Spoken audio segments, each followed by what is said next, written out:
이제 3학년 기말고사가 끝나면은 진로가 바뀐 학생들도 있을 거란 말이야.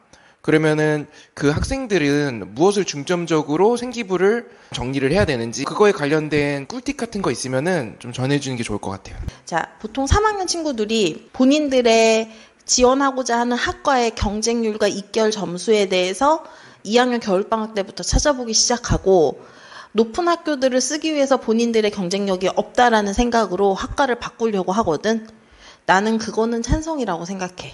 왜냐면 1, 2학년 때랑 3학년 때 진로가 완전히 바뀌지 않는 이상 비슷한 맥락에 유사한 학과로 바꾸는 것은 큰 문제가 되지 않고 그 다음에 훨씬 바꾸면 선택의 폭이 넓어져서 좋아. 그런데 이제 문제가 있어. 뭐냐면 내가 왜 이 학과를 1, 2학년 때는 생각을 하지 않았는데 3학년 때는 생각을 했는지에 대한 내용이 들어가 있어야 돼. 그래서 3학년 생기부가 매우 중요하거든. 예를 들어서 설명해 줄게. 내가 만약에 경영학과를 막 노렸어. 그런데 아무리 생각해봐도 우리 학교가 비교과 활동이 특목고를 친구들에 비해서는 그렇게 높지 않은 것 같아. 그래서 20대 1의 경쟁률보다는 그래도 한 10대 1의 경쟁률인 경제학과를 쓰는 게 좋을 것 같아. 근데 경영과 경제는 매우 다른 영역이라고 아이들은 생각하거든. 나 역시 그렇게 생각해. 그래서 만약에 1, 2학년 때 경영학과로만 줄기차게 생기부에 적어놨다면 3학년 때 경제학과의 높은 학교들을 쓰고 싶다는 생각에 경제로 바꿔도 난 된다고 생각해. 단 문제가 있어. 여기서 반드시 왜 내가 경영에서 경제로 움직이게 됐는지에 대한 탐구 활동이 하나 정도는 드러나야 돼. 예를 들어주면 작년에 경영학과를 경영 컨설턴트가 되고 싶다라는 식으로 생기부를 설계했어.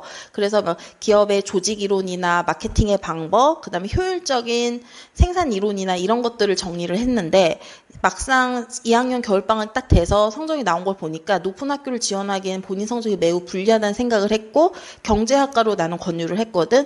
그러면서 이 친구가 어떤 걸 했냐면 현재 기업들이 본인들의 자본이 효율적으로 운영되고 있는 것들에 대한 감시가 필요하다라는 생각으로 그게 우리나라 기업의 경쟁력을 올릴 수 있다라는 생각으로 경제연구원 혹은 경제 분야의 그런 안정된 기업 운영을 하는 경제 시스템을 만드는 경제행정인이 되고 싶다라는 식으로 내용을 바꿨거든. 이런 식으로 학과를 바꿔도 상관은 없어. 아주 디테일하게 대학에서 너는 경영인데 왜 경제를 썼어? 이러지는 않아. 단 문제는 그걸 바꾸기 위한 본인의 탐구활동 한 가지는 필요하다는 거지. 가장 큰 이유가 그게 1차를 붙고 떨어지는 데는 별로 문제가 안 되는데 면접 가서 공격을 좀 당할 수가 있어. 너는 경영이라고 생각했는데 왜 경제로 바꿨니? 혹은 너는 생명공학과인데 왜 갑자기 보건으로 바꿨어? 이렇게 물어볼 수 있거든. 그 물어볼 때 내가 답변을 할 수 있는 그러한 근거거리가 생기부에 조금은 남아있어야 거짓말쟁이가 안 되는 거거든.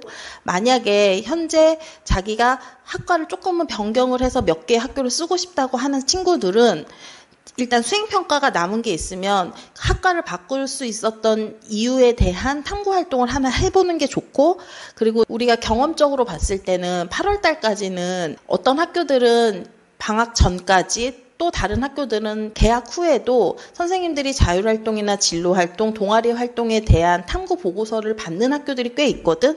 그때 시험을 무사하게 보고 그걸 좀 신경을 써서 준비를 하면 본인들이 쓰고자 하는 학과의 선택권이 좀 넓어지니까 다양한 수시 카드를 쓸 수 있거든. 그래서 3학년 생기부가 매우 중요하다고 생각해.